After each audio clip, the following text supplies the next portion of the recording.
So chemical bonding from its name is about the bonding or the joining together of two or more atoms. So as you observe, most of the things around us are actually formed by the bonding of different elements.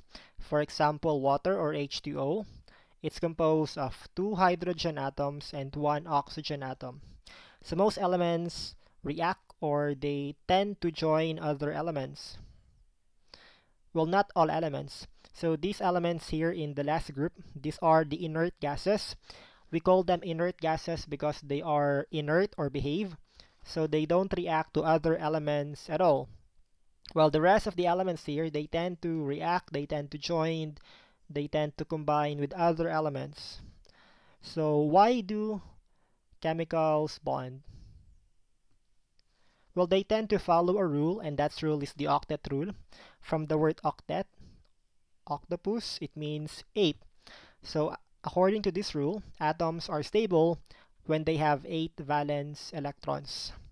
Again, valence electrons are the electrons found on the outermost energy level, and the number of valence electrons can be determined on its location on the table of elements.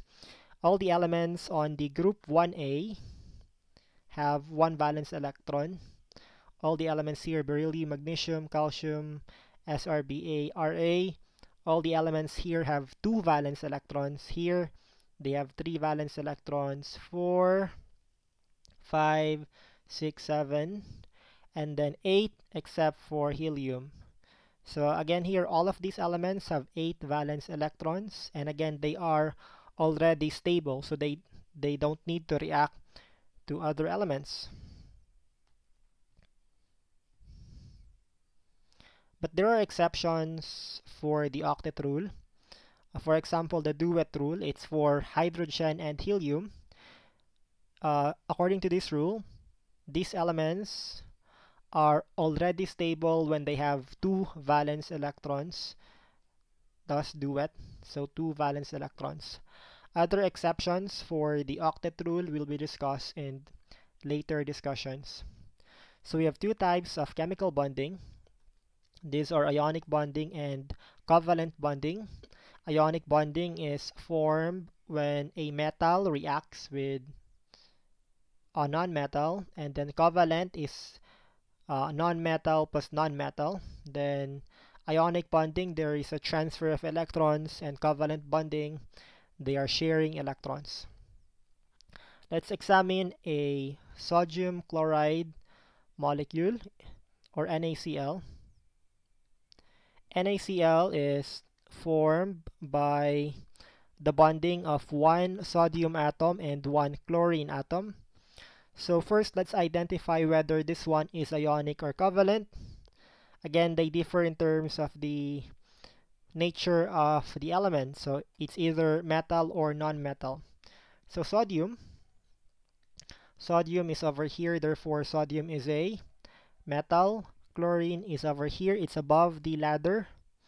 So chlorine is a non-metal.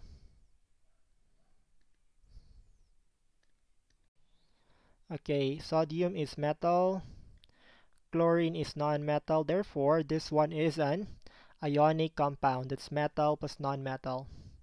Next, let's try to inspect whether these atoms are stable or happy. Again, they are happy when they have 8 valence electrons. So for us to know its valence electrons, we need to know its electron configuration. We need to know how the electrons are arranged inside the atom. So the electron configuration for sodium is 1s2, 2s2, 2p6, and 3s1. If we try to visualize this one, that's sodium. On the first energy level, that's 1 over here, it has 2 electrons. Then on the second energy level, we have 2 plus 6. We have 8 in total. 1, 2, 4, 5, 6, 7, 8.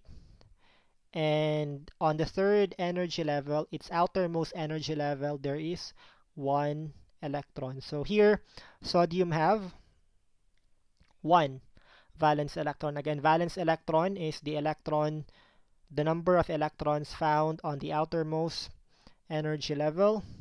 So sodium have 1 valence electron. It's not happy. Again, according to the rule, they are happy when they have 8 valence electron. Let's go to chlorine. Chlorine have the following electron configuration: 1s2, 2s2, 2p6, 3s2, 3p5. So for the first energy level, that's 2 electrons. For the second energy level, that's the 2s2 then 2p6. Overall, there are 8 electrons here.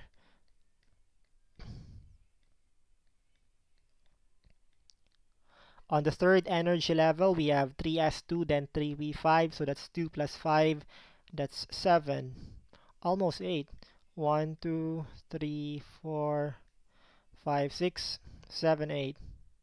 So both of these atoms are not stable, or they are not happy because they don't have that 8 valence electrons. But again, they want to be happy, or they want to have that 8 valence electrons. So how can they do that? So chlorine have already 7 valence electrons. It needs 1 more electron. And in this case, it seems like sodium have 1 more electron, because if, let's say, it will lose this electron here, then the second energy level have 8 valence electrons. So in this case, there is a transfer of electrons. So this sodium atom here will donate its 1 electron to this chlorine atom. So after donating, obviously, it will now have 8 valence electron. And this electron will be loose or donated to other compound. Therefore, right now, the second energy level is now the outermost energy level. So it now have 2 plus 6, it now have 8 electrons on its outermost energy level. So both atoms are now stable. So this becomes a negative charge, or negatively charged, by the way, because it receives the electron. This becomes negative, and this becomes positive because it loses the electron. So here negative charge, then here positive charge, and again opposite charge will attract. So that's the reason why they will be attracted to each other and then combine to form a molecule. So again, this Na here becomes positive and the Cl here becomes negative. They will be attracted to each other, and that's the reason they combine or join together.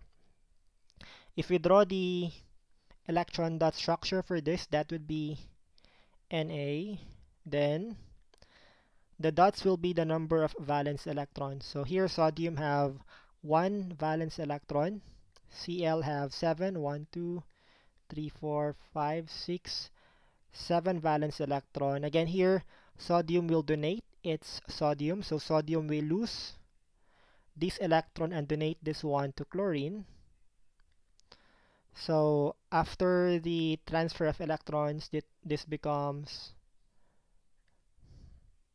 negative because it receives the electron, and Na here becomes positive. So this one is the electron dot structure for NaCl.